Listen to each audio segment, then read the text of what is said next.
Bien-aimés, ce matin, le sujet que le Seigneur met dans notre cœur, à nous tous, à méditer, c'est la présence de Dieu.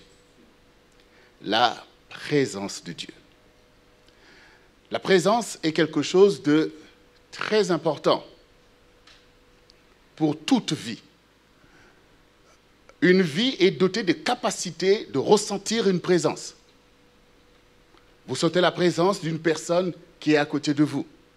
Et je suis bien content de voir que ma présence inopinée au milieu de vous vous procure de la joie. Oui, oui. Et cela procure de la joie à ma belle famille. Et cela me procure de la joie d'être dans votre présence, c'est-à-dire de sentir votre présence. Et de la même manière que nous pouvons sentir ainsi une présence bienfaisante, parce que cette présence est en notre faveur, nous ressentons aussi une mauvaise présence. Une présence maléfique, une présence hostile. Vous le sentez. Quand vous avez rendez-vous avec quelqu'un, quand il y a de l'hostilité, vous voyez comment vous êtes impacté en fait. Et même vous savez que vous allez passer, comme on dit, un sale quart d'heure. Parce que dans cette rencontre, qui est peut-être un rendez-vous, qui est peut-être un tribunal, ou même un rendez-vous, parfois même dans la famille, on peut se retrouver, alors qu'on est en famille, dans des présences, mais hostiles et terribles. Et là, on commence à comprendre les choses de l'esprit. Parce qu'on voit bien qu'au-dedans de nous, il y a un esprit qui réagit à tout ça. Voilà. De la même manière que nous ressentons les intempéries, il fait froid, il fait chaud, et que notre physiologie réagit, notre esprit réagit aussi aux vérités spirituelles. Mais aucune personne ne peut vivre sans une présence.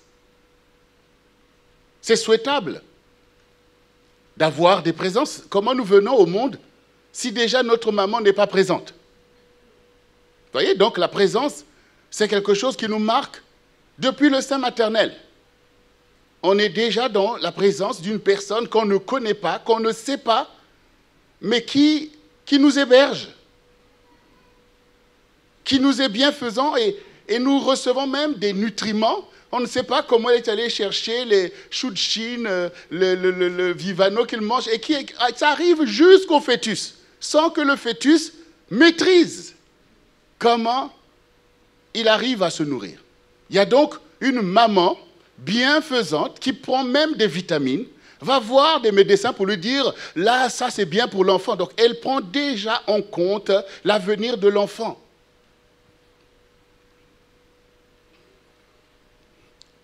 Donc personne ne peut dire « je n'ai besoin d'aucune présence ». Ça n'existe pas dans l'expression de la vie.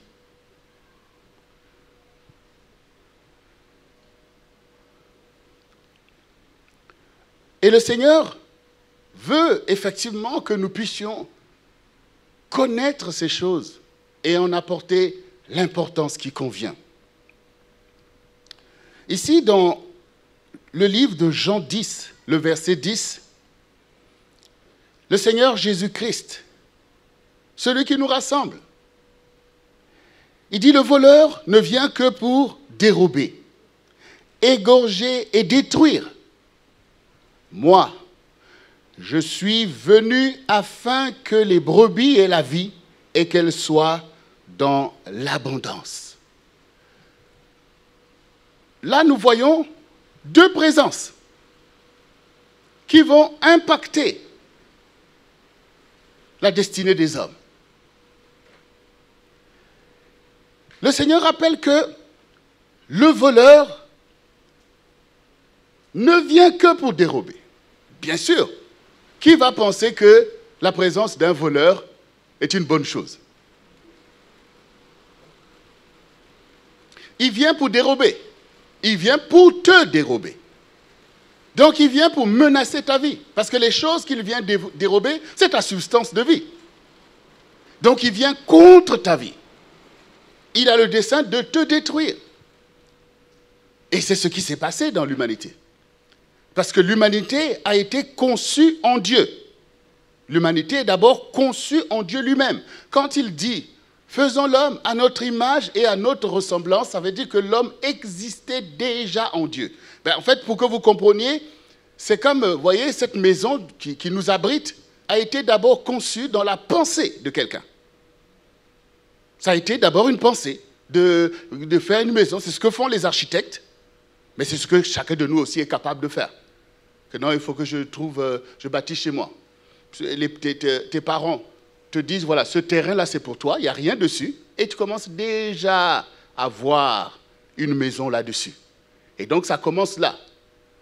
Et si maintenant tu désires que cette maison puisse exister d'une façon autonome, tu lui donnes l'existence. Ça veut dire qu'on défait des dessins, on achète des matériaux, et puis maintenant le dessin devient une maison qui existe et que tout le monde peut voir, que tout le monde peut en bénéficier.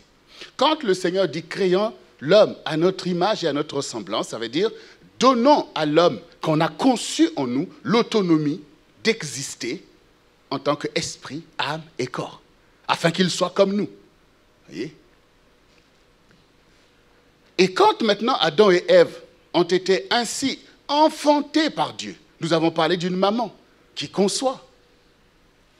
Au début, c'est entre elle et l'enfant. Mais on voit qu'il y a un mouvement. Et l'enfant va sortir. C'est là que tout le monde va dire « Ah, voici ce qui était dans son sein. » Donc, Dieu a formé Adam et Ève. Et ainsi, tout le monde pouvait voir « Ah, voici ce qui était dans le sein de Dieu. Voici ce qui était dans l'esprit de Dieu. Dieu l'a enfanté. Et ça devient maintenant une entité que l'on peut voir, que l'on peut toucher. Et donc, Adam et Ève ont ainsi été formés par Dieu au creuset de la terre. C'est-à-dire que Dieu a pris maintenant les matériaux pour donner une consistance à leur existence. C'est ce qui est dit quand on dit que l'homme devint une âme vivante. Ça veut dire qu'avant, l'homme était une âme inerte. Quand un enfant est en gestation, d'abord, c'est la maman qui commence à sentir des coups de pied, que vous dire que oui, l'enfant, il est bien là, et il commence à se manifester. Mais pour la plupart, nous sommes obligés d'attendre qu'il soit né pour qu'on voit comment sont ses yeux, ses oreilles. Donc Dieu a fait son œuvre. Et Adam et Ève deviennent des personnes qui ont une autonomie. C'est un esprit, une âme vivante et un esprit parlant. Donc maintenant, on a vu l'homme dans le jardin d'Éden. Et Ève aussi a été créée. Donc tout le monde, les anges, contemplent la gloire de Dieu. Mais il y a aussi le serpent qui est venu.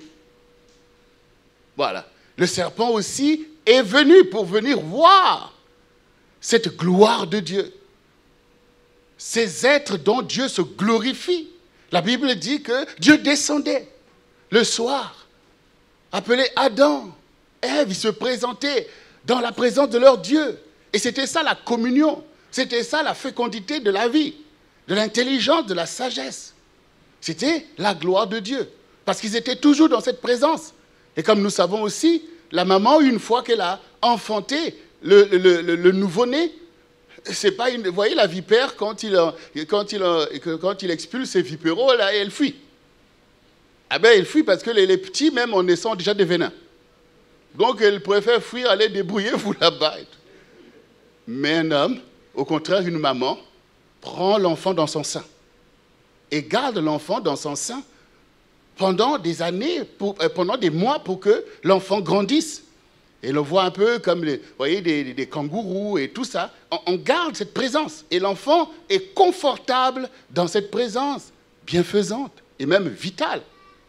C'est vital pour l'enfant. Et donc, c'était vital pour Adam et Ève d'être dans cette présence de Dieu. Cette présence déployée. Ce souci du Dieu qui veut le reflet de sa gloire. Faisons l'homme à notre image et à notre ressemblance. C'est de veiller que son existence reflète la gloire de Dieu.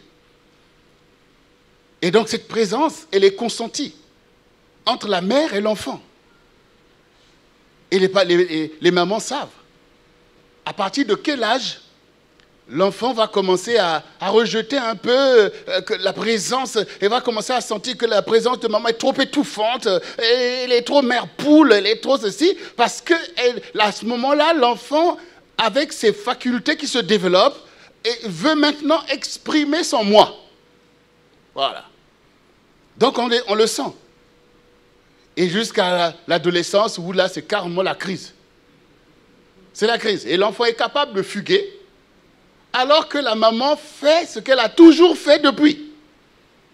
Mais sauf que quand l'enfant est tout petit, tout innocent, eh bien cette présence, oui maman, merci d'être là.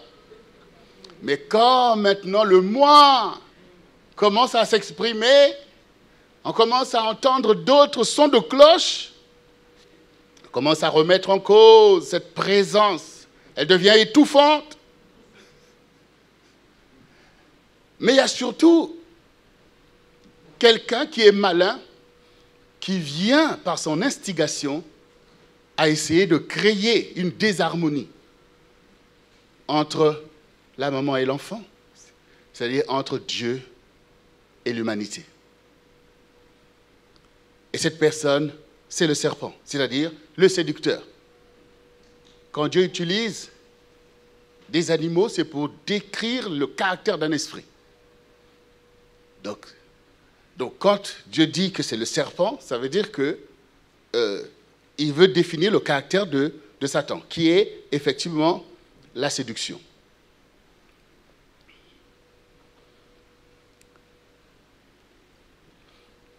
Alors, nous savons comment ce voleur est venu.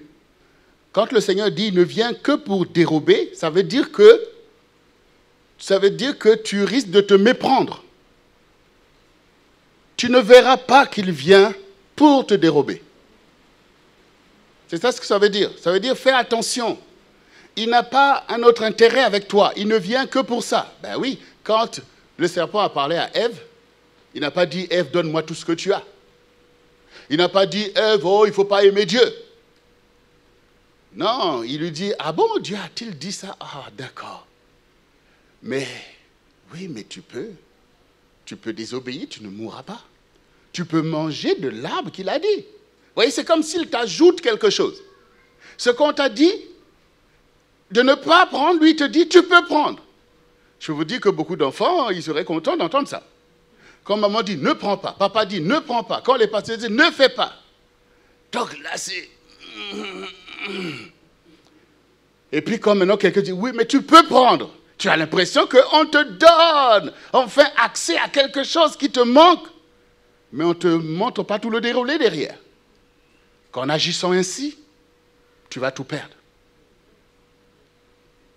Le voleur ne vient que pour dérober, égorger et détruire. Il n'est pas ton ami et il ne te veut pas du bien parce que c'est un voleur. Et pourquoi il est voleur? Parce qu'il a un royaume à bâtir. Et que pour bâtir ce royaume, il lui faut des ressources.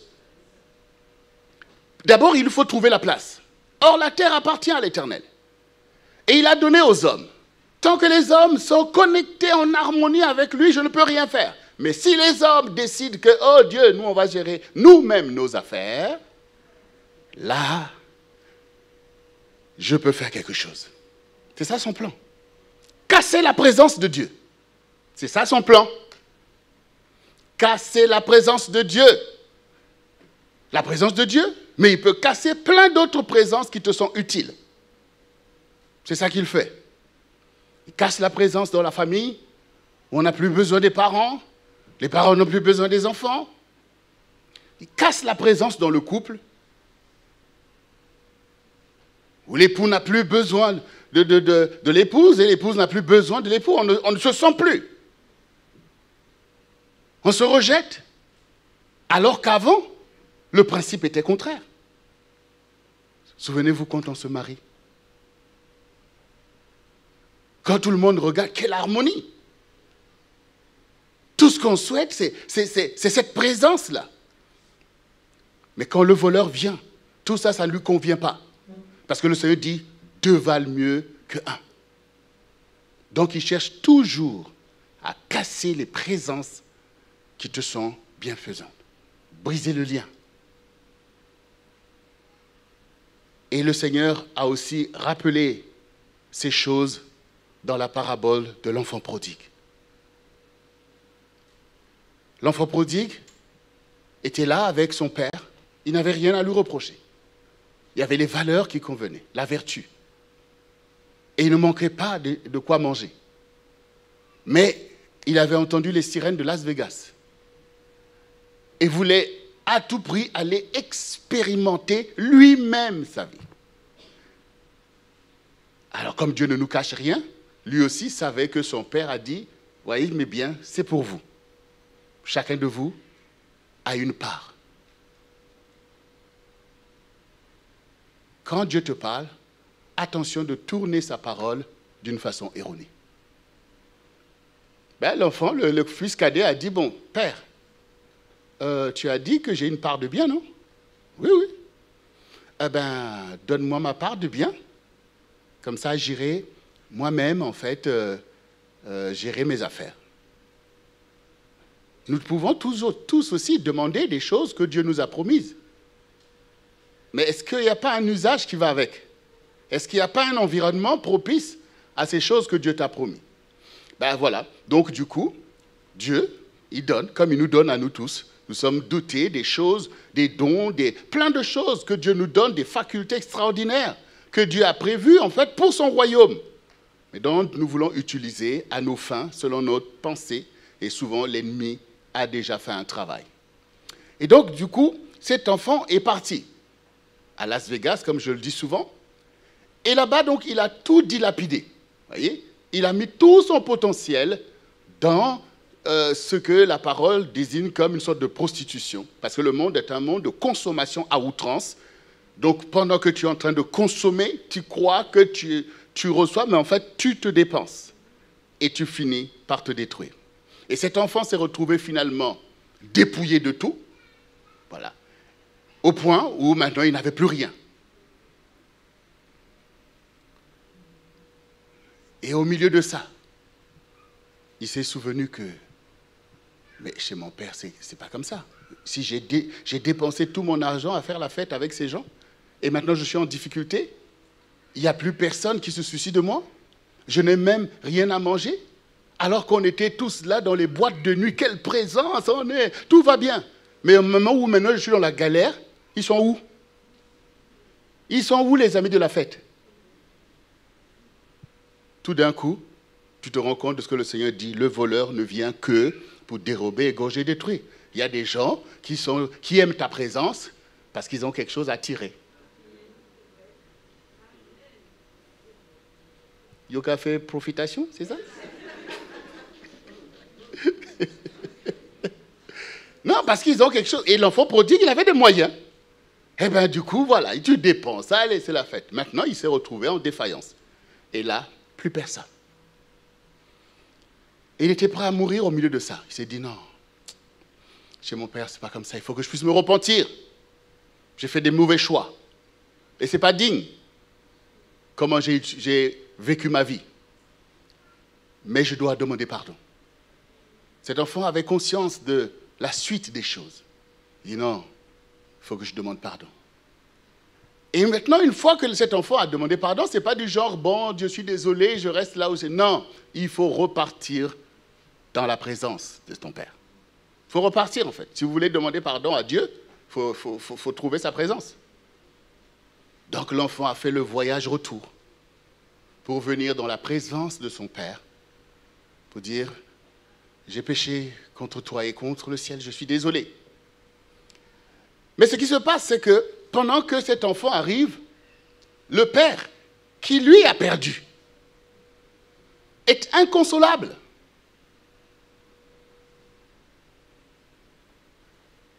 Il n'accepte pas, en fait, d'avoir perdu son cher enfant. Et il a toujours les yeux sur la route pour voir, mais peut-être qu'il va revenir. Peut-être qu'il va revenir. Vous savez que Dieu croit en vous? Oui, ça se voit dans cette parabole. Parce que quand ce fils prodigue est revenu, le père se dit, mais c'est qui ça? Qu'est-ce que tu viens faire encore ici? Il a couru, il a reconnu son enfant, alors qu'il était méconnaissable, hein, mal habillé, certainement très maigre. Mais lui, c'est que ça, c'est mon fils. Je connais sa démarche. Il a couru l'embrasser. L'enfant est étonné. Souvent, je dis, mais humainement parlant, vous savez, on est tellement émotif que toi, tu es en train d'essayer de venir sur la plante des pieds. Tu ne veux pas, même qu'en arrivant, que papa soit là, tu demandes déjà, il est où? Est-ce qu'il fait la sieste? J'attends le bon moment pour lui parler. Et puis, tu vois quelqu'un qui est en train de courir vers toi.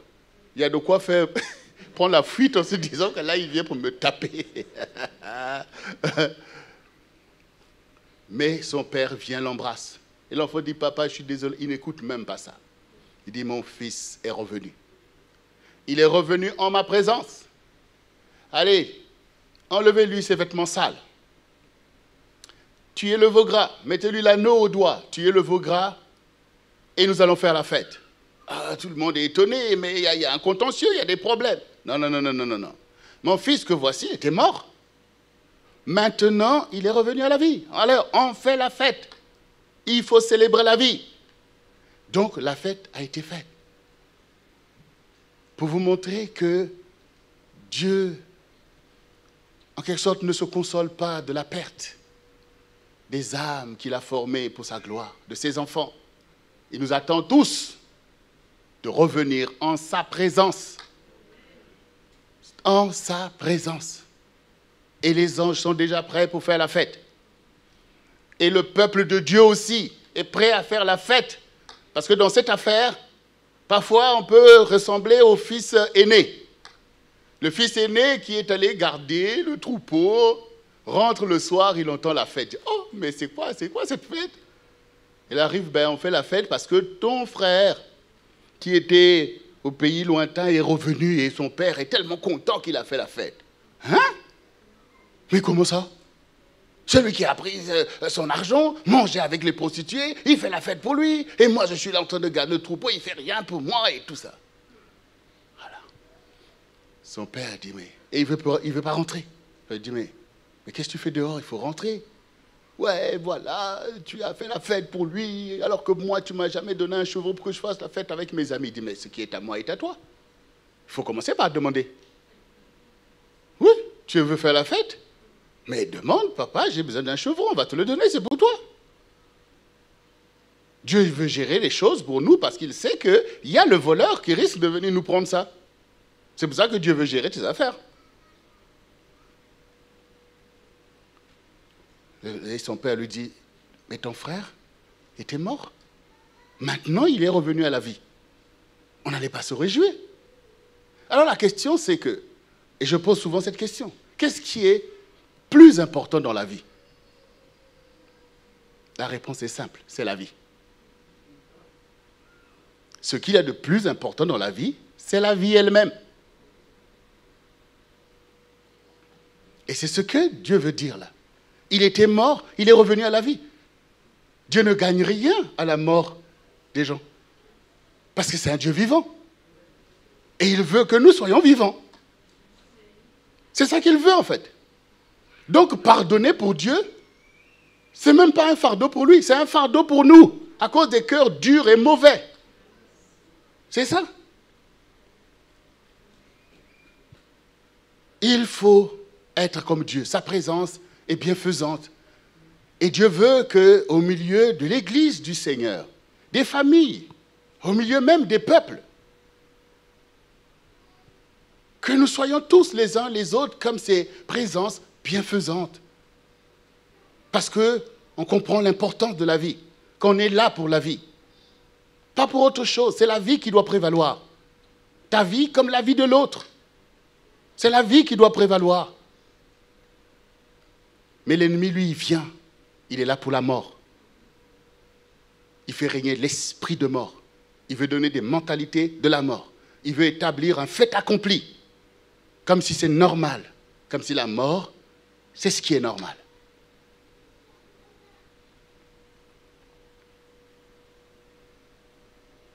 Le Seigneur dit, moi je suis venu.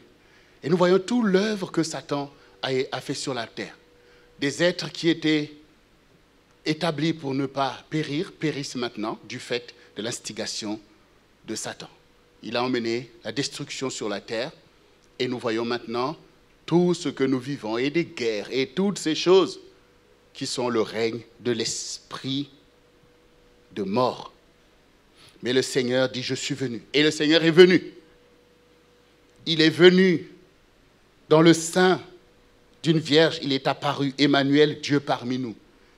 Et il a accompli l'œuvre par laquelle, lui, il a donné sa vie pour sauver nos vies.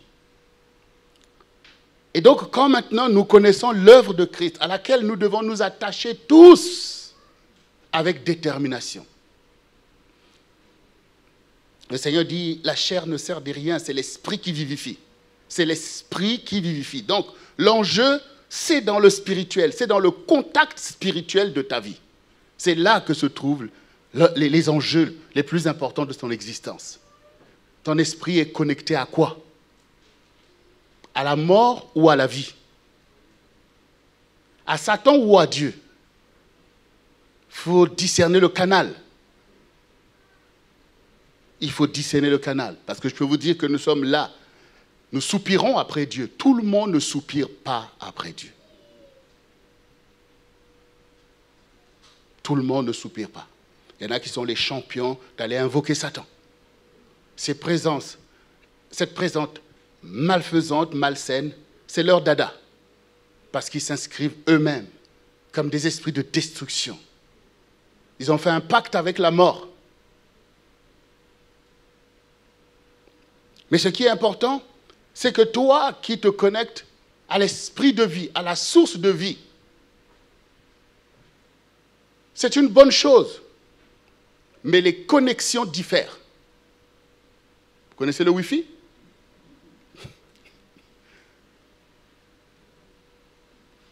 Il y a une différence entre le Wi-Fi là, que tout le monde peut utiliser, le modem, la DSL, la fibre. Vous voyez, tout ça, c'est des connexions différentes. Et vous le voyez comment ça rame. Là, vous savez que ça va être galère. Et vous voyez, c'est parti. Donc, l'important, c'est la valeur de ta connexion avec Dieu. Ah ben oui, il y a connexion et connexion. Il y a présence de Dieu et présence de Dieu. Tout est question de consécration à ce que tu fais. Dans le monde, nous voyons que les gens sont consacrés à des choses et on voit l'impact de ce qu'ils font. Là, on parle des Wi-Fi, mais ce sont des gens qui ont compris le principe d'Internet. Et quand cela a été ouvert, c'est passé de l'armée, ça a été ouvert au grand public. Boum, ils se sont installés dessus. Et puis, c'est eux qui vous fournissent les connexions. Mais ils se sont consacrés à ça. Et nous, on peut voir combien on est largués. Mais eux, ils sont consacrés à ça.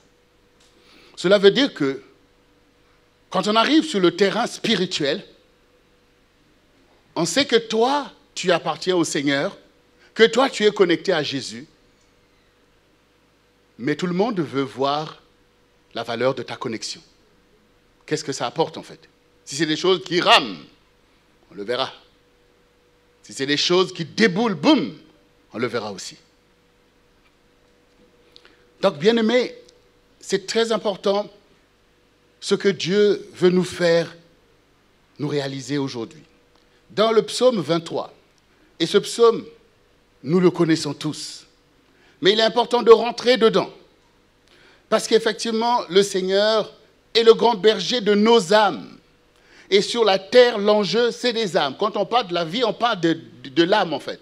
L'âme, le sang, tout ça, c'est l'âme, en fait. Donc, nous sommes des âmes vivantes. Et Satan est venu pour détruire ces âmes, et Dieu est là pour sauver ces âmes. Pour que non seulement nos âmes soient sauvées, mais que nos âmes s'expriment. Pour refléter ce en quoi nous croyons sur la terre. Tu dois toujours t'inscrire en tant qu'un acteur de ta vie et même de la vie de ta génération. C'est ça que le Seigneur veut te faire comprendre. Le Seigneur dit, vous êtes la lumière du monde.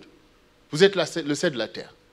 Ben, la lumière, c'est aussitôt quelque chose qui impacte, en fait, qui nous impacte. Si nous sommes là, si on éteint, on verra que, on ne se voit plus vraiment bien. Donc la lumière a pour vocation d'être utile à nous. pour qu'on voie ce que l'on peut faire, et, parce que la lumière nous éclaire. Et le sel, c'est ce qui sale la nourriture. Sinon, tout est fade. Donc le Seigneur te pousse à de l'impact, en fait. Voilà. En fait, ça veut dire que le Seigneur veut que les gens se connectent à toi. Ben oui, parce qu'on se connecte à un Wi-Fi. On se connecte à quelque chose parce qu'on en a quelque chose à faire. Et ça nous permet de travailler, de faire avancer les choses. Donc ça veut dire pour le Seigneur, Dieu veut que tu sois tellement connecté à lui et que tu sois tellement éclairé et salé que les gens se connectent à toi. Donc il n'y a pas de place pour l'esprit de mort, en fait. Mais oui, parce que c'est l'esprit de mort qui nous fait nous rentrer dans la coquille, qui nous fait nous amoindrir, alors que notre génération attend de nous. Et nous sommes étonnés à peut-être être en colère contre ceux qui vont se connecter, je ne sais pas à quoi, et qui impactent, en fait, et qui peuvent même t'impacter. Le Seigneur est donc le berger de ton âme, et voici, soyons comme David. David nous dit ici, et ce psaume, vous le connaissez, on va le lire ensemble. Le psaume 23, « L'Éternel est mon berger. Je ne manquerai de rien. Il me fait reposer dans de verts pâturages. Il me dirige près des eaux paisibles. Il restaure mon âme. Il me conduit dans les sentiers de la justice à cause de son nom. Quand je marche dans la vallée de l'ombre de la mort, je ne crains aucun mal, car tu es avec moi. Ta houlette et ton bâton me rassurent. Tu dresses devant moi une table en face de mes adversaires. Tu oins d'huile ma tête et ma coupe déborde. Oui, le bonheur et la grâce m'accompagneront tous les jours de ma vie, et j'habiterai dans la maison de l'Éternel jusqu'à la fin de mes jours. Ce psaume consacre la présence de Dieu. Et permet l'aboutissement de l'équation que le Seigneur nous a posée dès le début. Le voleur ne vient que pour dérober, égorger, détruire. Moi, je suis venu afin que les brebis aient la vie et qu'elles soient dans l'abondance. Et donc ici, David, vous savez que David est vraiment précurseur de Jésus. Beaucoup de paroles de Jésus, de la vie de Jésus, ont jailli de la bouche de David. Et donc ici, c'est véritablement ce psaume qui nous montre la relation entre chacun de nous et le Seigneur, entre nous tous et le grand berger des brebis qui est le Seigneur Jésus-Christ. L'Éternel est mon berger. Ça, c'est ce que toi, non seulement tu déclares, mais c'est ce que tu vis, c'est ce que tu attestes, c'est ce que tu affirmes et confirmes. L'Éternel est mon berger. Ça veut dire quoi? Ça veut dire, Satan, il n'y a pas de place pour toi, en fait. Oui, parce qu'il est mon berger. Une brebis ne rejette pas le berger. Ce n'est pas dans la nature d'une brebis de rejeter le berger. Au contraire. Parce que la brebis a conscience qu'elle est au bas de l'échelle du règne animal, en fait. Ça dit qu'elle est en danger sans le berger. Et toi, tu te sens en danger sans le Seigneur. C'est ce que tu dois accepter, en fait. Mais oui, c'est la position de ton esprit, de ta mentalité. Tu dois confesser que je suis en danger, loin du Seigneur. Je ne veux plus l'expérience de l'enfant prodigue. Je rentre dans ma consécration spirituelle. L'Éternel est mon berger. Jésus est mon berger. Ça veut dire que les gens ne seront pas étonnés que tu ne puisses pas t'en éloigner. Si les gens veulent être dans ta présence, si les gens veulent que tu sois en leur présence, ipso facto, ils doivent accepter la présence de ton berger. On va dire, mais laisse un peu ton berger de... vous voulez que je sois en danger? Eh bien oui. Là, on revient dans la dépendance entre le fœtus et l'enfant, là. Non, mais il doit rentrer, il est mon berger. Il doit rentrer. Je demeure dans sa présence, sinon je serai pillé. L'Éternel est mon berger. On va dire, mais pourquoi? Mais c'est à cause de ça que je ne manque de rien. Comment ça, tu ne manques de rien? Tu as tout, tu as toutes les voitures, toutes les maisons, mais c'est pas ce que mon âme a besoin. Ce n'est pas d'abord des voitures que mon âme a besoin. Je ne manque pas de paix, je ne manque pas de joie, je ne manque pas de la gloire de Dieu, je ne manque pas de la louange, je ne manque pas de l'adoration. Des choses qui sont le caractère de la vie, en fait.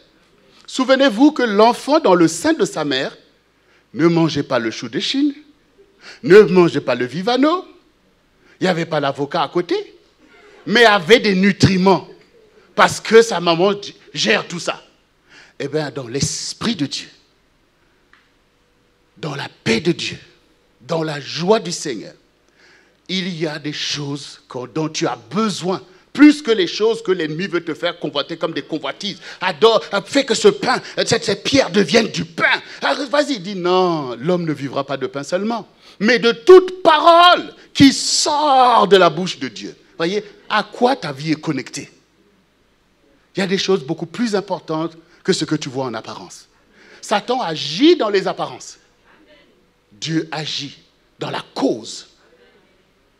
Il faut aller en profondeur. Ta vie doit être connectée en profondeur, avec des choses profondes qui font que toi, parce qu'il y aura des épreuves, toi aussi tu es dans ce monde.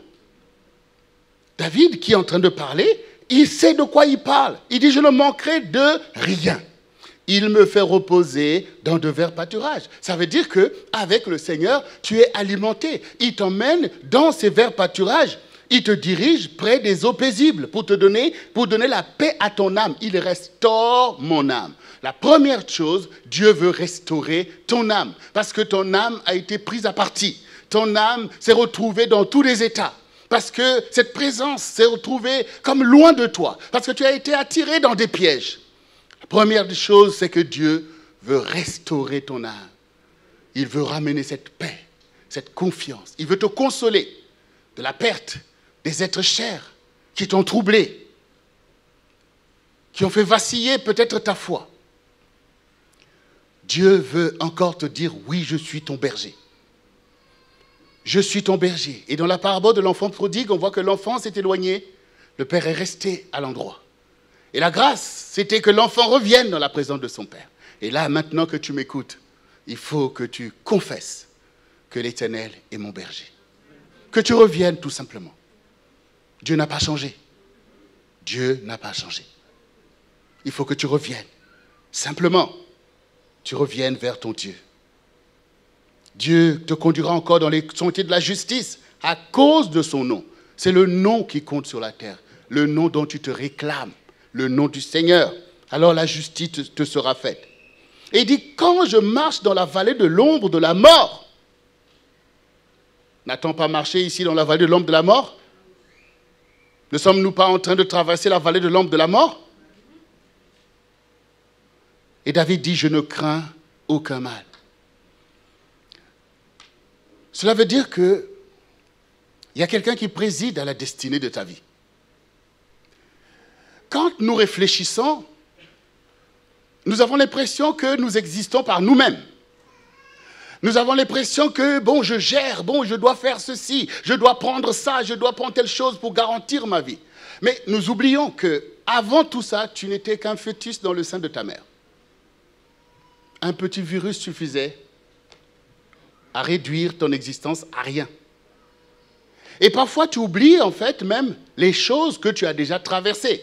C'était peut-être pas des pandémies, mais cette maladie qui t'avait atteint, qui a déjà emporté beaucoup d'autres personnes, aurait pu t'emporter aussi. On oublie tout ça. Les médicaments ne suffisent pas à sauver ni à guérir. Les médecins eux-mêmes le savent. Et c'est normal que les gens te soignent, comme tes propres parents, mais qui président à la destinée de ta vie, qui décident que tu dois demeurer, ou qui te rappelle à lui. Ça, aucun médecin, aucun scientifique ne peut répondre à cette question pour toi. Personne ne sait d'où tu viens. Et personne ne sait où tu vas. Un seul le sait. C'est ton Dieu. C'est le Seigneur. Nous qui sommes là, ce n'est pas par mérite qu'on est là. Nous ne sommes pas plus méritants que ceux qui ont quitté ce monde d'une façon inopinée.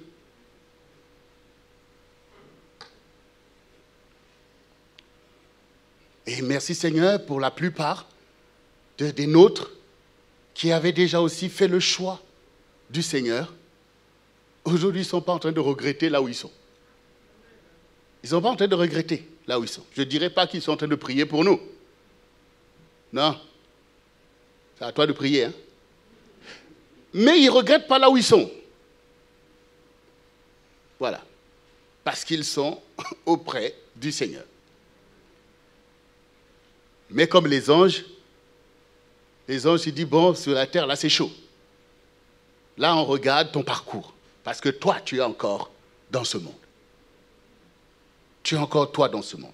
Mais David, ici, nous montre qu'il ne faut pas craindre la vallée de la mort. Parce que, pour ceux qui suivent vraiment, qui sont connectés, il y a quelques dimanches, j'ai apporté un message sur bannir la crainte.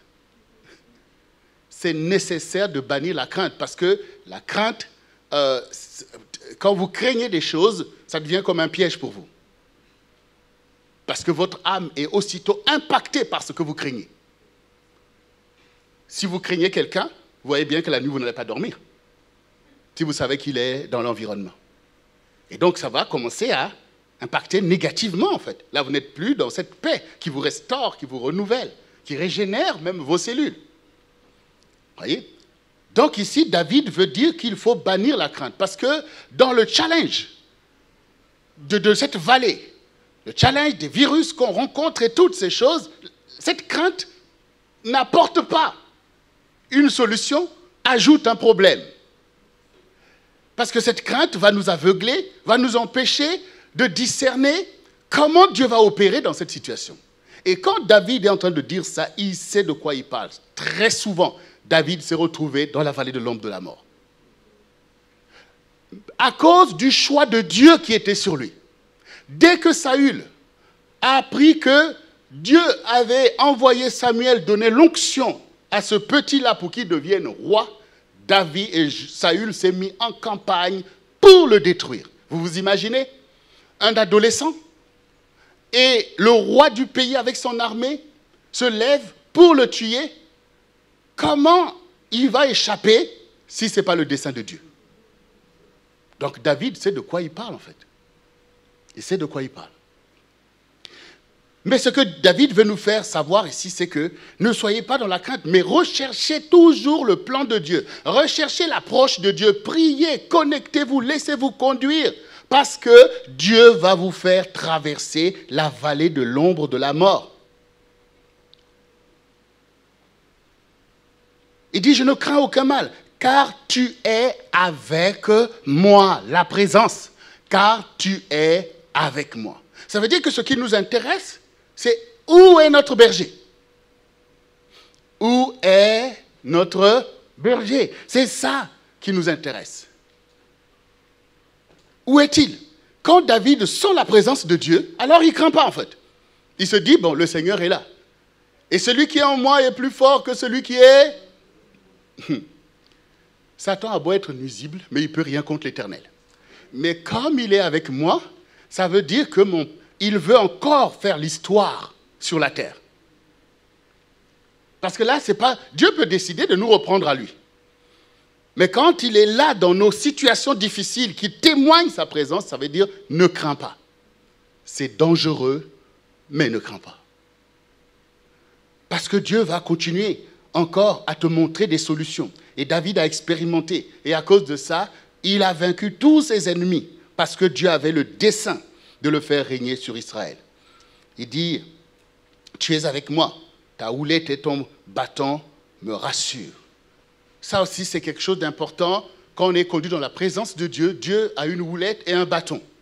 La houlette, c'était un instrument pour faire revenir la brebis qui veut s'écarter. Donc, des fois, on veut s'écarter par nos décisions, par nos pensées, et Dieu nous fait revenir sur le chemin. Donc, sachez aussi, quand Dieu vous reprend, c'est pas un blâme, mais en fait, il te reprend pour te ramener dans le droit chemin. Il dit, non, pas là-bas, par ici. Et quand maintenant la rébellion veut pointer, ah, béni soit le Seigneur, le bâton va agir. Bam! Tout ça, c'est la présence de Dieu. Hein? Ah, ben oui, il ne faut pas penser que la présence de Dieu, c'est le club Med. Hein? Allez! Non, c'est la vertu. C'est la connaissance, c'est l'enseignement, c'est la consécration aux choses de la gloire de Dieu et aux choses que tu dois réussir sur la terre. Voilà. Dieu est en train, au travers de toutes ces épreuves, d'enseigner à David comment il doit rentrer dans le règne de Dieu, comment il doit faire. Donc, David a expérimenté ces choses. Il dit, tu dresses une table devant moi en face de mes adversaires. Donc, tu as des adversaires.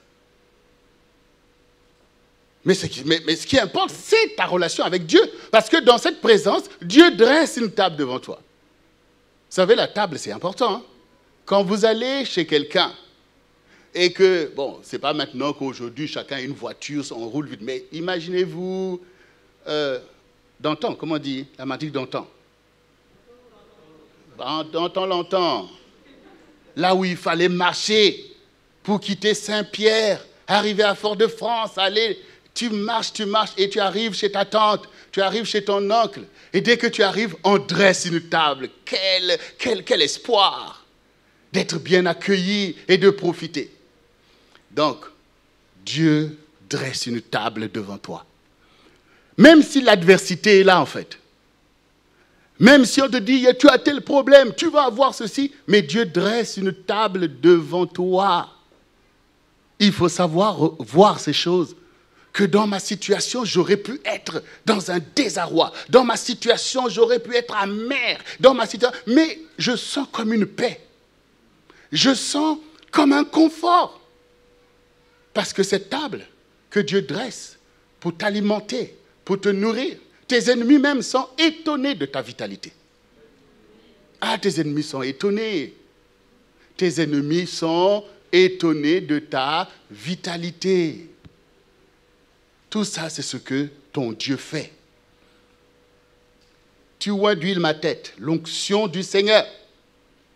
La présence de Dieu apporte cette onction qui te visite.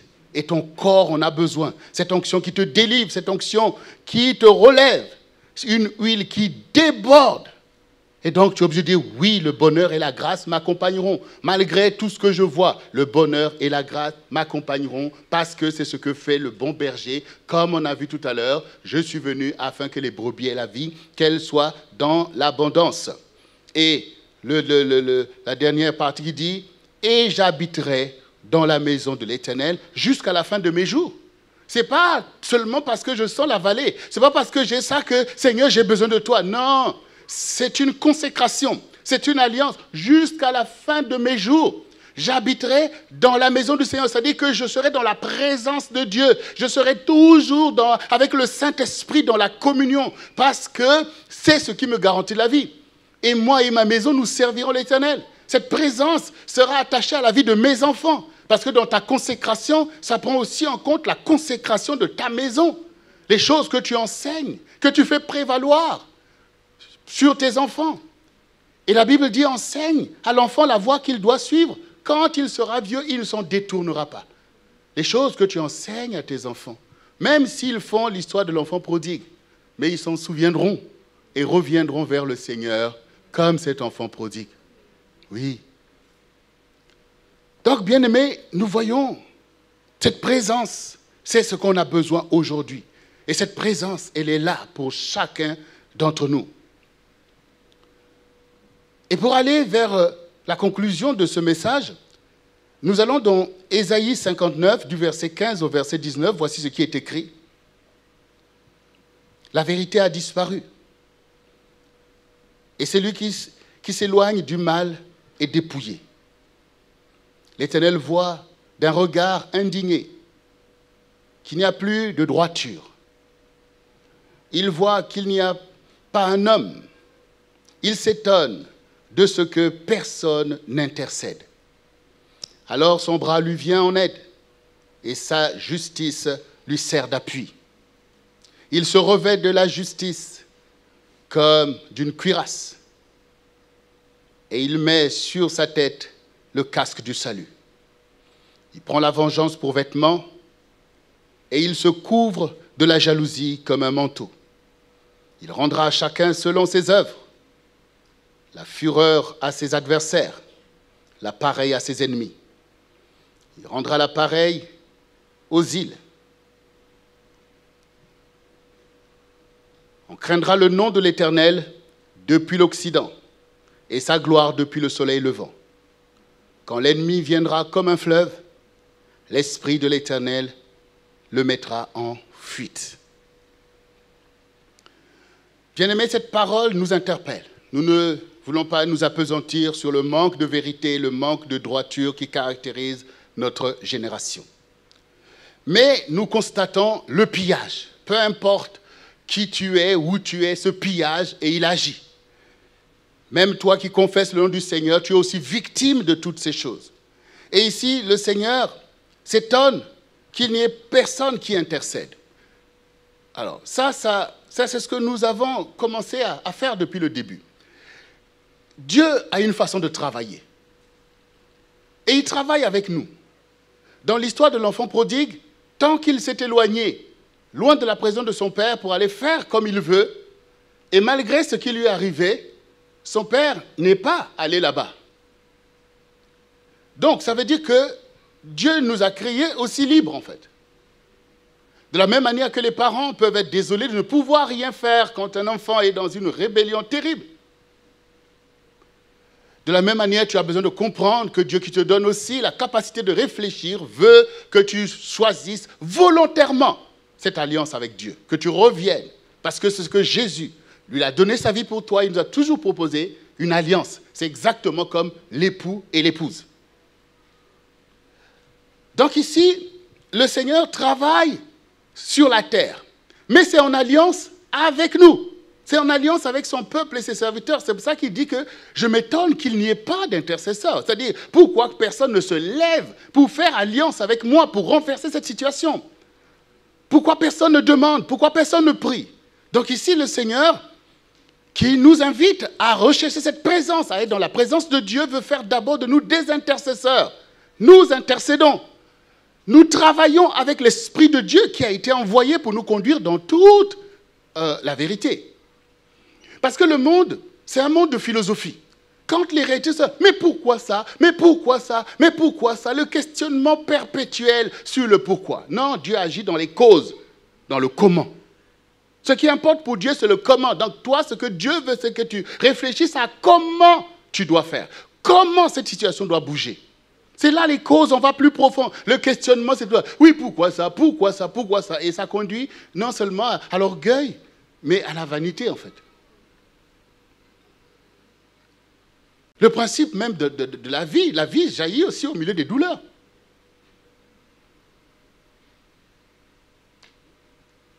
Quand une maman est là, elle attend l'heureux événement et nous tous on attend, ouais, l'enfant va naître.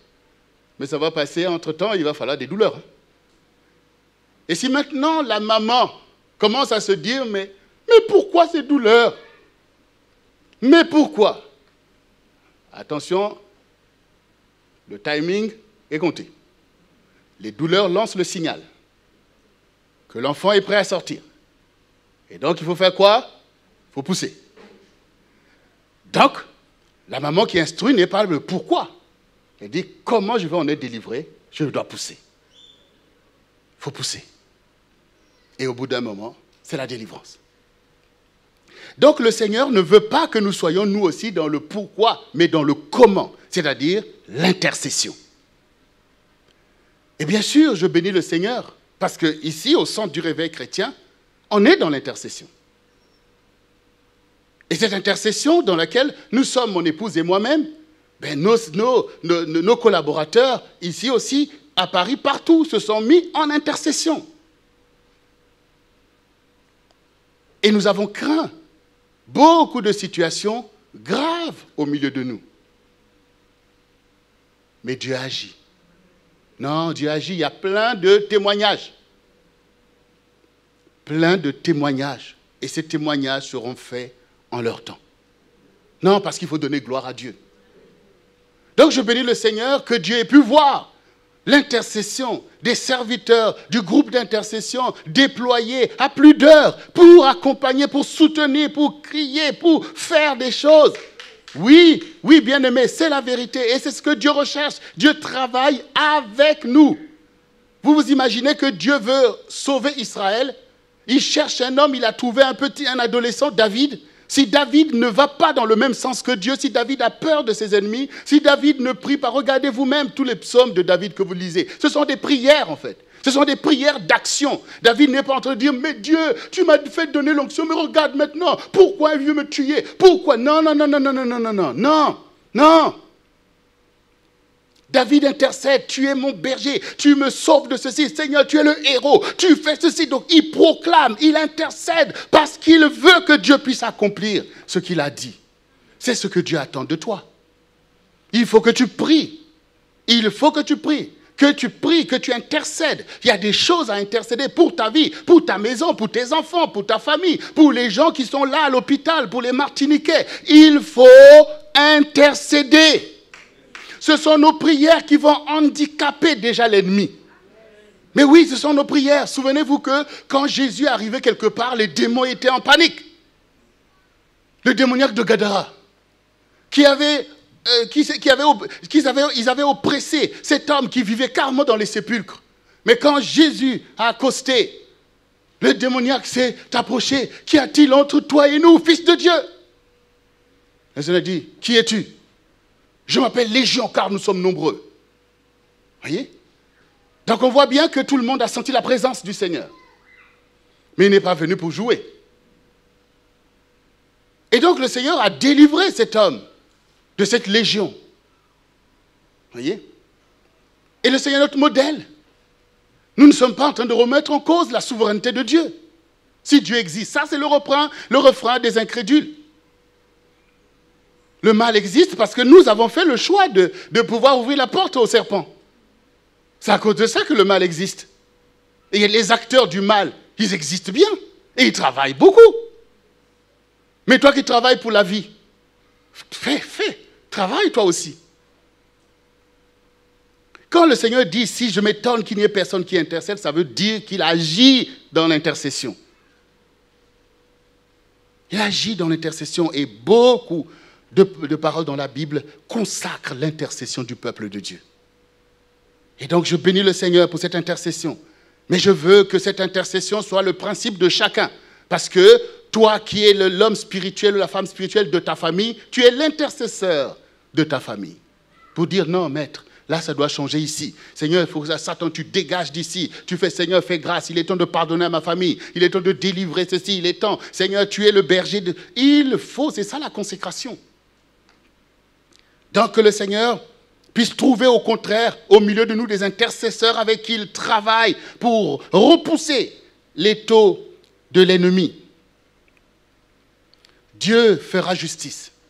Il rendra à chacun selon ses œuvres. Ça, il faut en être sûr. Ce n'est pas à nous la vengeance. La vengeance, c'est au Seigneur. Ce qui importe, c'est que cette présence soit avec toi dans ton quotidien.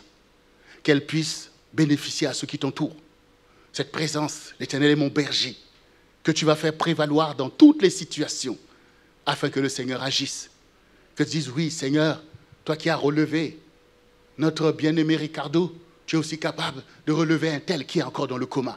Tu es aussi capable de faire un tel. C'est comme ça qu'on parle. C'est comme ça que David parle. Ce n'est pas tout de réciter les psaumes de David. Il faut s'en instruire pour dire qu'avec Dieu on parle. Quand tu es en communion avec quelqu'un, quand Dieu est présent, c'est comme un enfant avec sa maman, son papa, il lui parle, papa ceci, maman ceci. Il faut que tu parles parce que c'est l'expression de l'esprit de vie. Et ça témoigne que tu as besoin de l'intervention de Dieu. Et ça glorifie Dieu. Et ça te donne la connaissance que cette présence de Dieu est une vérité dans ta vie et qu'elle est agissante par la prière, par l'invocation. Que toi aussi tu es là pour libérer l'environnement qui convient à la vie, l'environnement qui fait que ta famille va s'en sortir. C'est une influence que tu dois dégager parce que l'Esprit de Dieu qui est en toi fermente pour libérer en fait une dispensation tout autour de toi. Il faut arroser des paroles de la vie, il faut bénir, il faut prier, il faut donner l'espoir. Quand quelqu'un est même là dans le coma, ne croyez pas qu'il ne peut pas vous entendre. Il vous entend quand vous priez pour lui, quand vous le bénissez, quand vous proclamez ces choses. Il ne peut pas répondre, mais il entend. Son esprit entend. Son esprit entend. Son esprit entend. Physiologiquement, la personne est impactée, mais son esprit est au contraire vivant, en fait. Son esprit est vivant. Quand j'étais enfant, j'étais étonné. J'avais peur de la mort. Ça dit que peur de la mort, c'était quoi? Quand on voyait des gens qui allaient enterrer quelqu'un, nous on était tout petits, on voit des gens qui passent avec un... Tout ça, ça fait peur, en fait. Et puis, vous entendez des gens qui pleurent, des trucs bizarres. Donc, ça fait peur à un enfant. Mais j'étais étonné que Dieu me montrait, en fait, je voyais des rêves où je voyais comme si j'étais mort. Et puis qu'on vient m'enterrer. Et puis moi, je vois les gens qui sont en train de m'enterrer, et puis je les vois. Je dis, mais je suis là. Mais je suis... Donc je ne comprends pas, mais eux ne peuvent pas m'entendre. Mais moi, je me dis, mais pourtant, mais je suis vivant. Et puis après, paf, je me réveille. Je dis, je ne suis pas mort, je suis toujours là. Mais en fait, le Seigneur voulait déjà me délivrer de la peur de la mort, en fait. Il voulait démystifier cette peur par laquelle l'ennemi pouvait attaquer, mais il voulait montrer que non, n'aie pas peur de ça, de ce que tu vois. Il voulait déjà manifester qu'en fait, l'esprit vit. Et parce que les visions, je les avais en esprit. Donc l'esprit, il dit, mais je suis là pourtant. Mais pour les gens, c'est fini. Donc toutes ces choses, c'est pour montrer, comme disait Jésus, la chair ne sert de rien, c'est l'esprit qui vivifie. Il faut que ton esprit te vivifie. Alors maintenant, toi qui m'écoutes, tu es sur ce lit, mais laisse déjà ton esprit être délivré. Laisse déjà ton esprit retrouver la joie. Cela va alimenter ton corps. Ce mouvement de l'onction de Dieu va t'impacter physiologiquement pour régénérer ton corps au milieu de toi. Retrouve déjà cette louange, retrouve déjà cette présence de Dieu. C'est lui qui donne vie à toute chair. Laisse la tristesse s'en aller, parce que tout ça, la tristesse, le deuil, ça fait partie de l'esprit de mort. Non, il faut laisser ça. Il faut sortir du pourquoi. Rentre maintenant dans le comment. Seigneur, comment tu vas me relever de ça? Seigneur, comment tu vas te glorifier dans cette situation? Seigneur, comment tu vas témoigner ta gloire dans ma famille? Seigneur, comment tu vas montrer à ma famille que quand je te prie, quelque chose va se passer? Comment, Seigneur? Et l'Esprit de Dieu soit dit, tiens-toi comme ça, prie comme ça, jeûne. C'est la présence de Dieu. Et cette présence doit bénéficier à notre génération. C'est-à-dire que la Martinique ne doit pas se retrouver sans intercesseur. Il faut intercéder pour la Martinique. Il faut intercéder pour les Antilles qui se sont injustement retrouvés dans un mépris total et général. Il faut intercéder. Les îles ont toujours été le lieu du challenge de la vie. A toujours été le lieu où la vie triomphe de la mort et même de l'injustice. Il n'y a rien qu'on peut vous enseigner.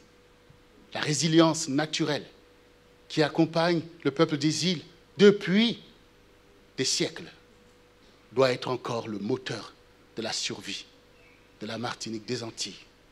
Dieu a des plans et il est le héros du peuple des îles.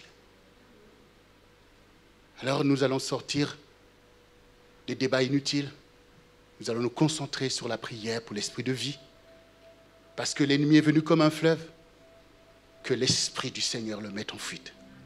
Dans ton corps, dans ta maison, dans ta famille, au milieu de toi, peuple de la Martinique, de la Guadeloupe, de Saint-Martin, de la Guyane, de la Dominique et de toutes les îles de la Caraïbe. Que l'Esprit du Seigneur puisse souffler et ramener la vie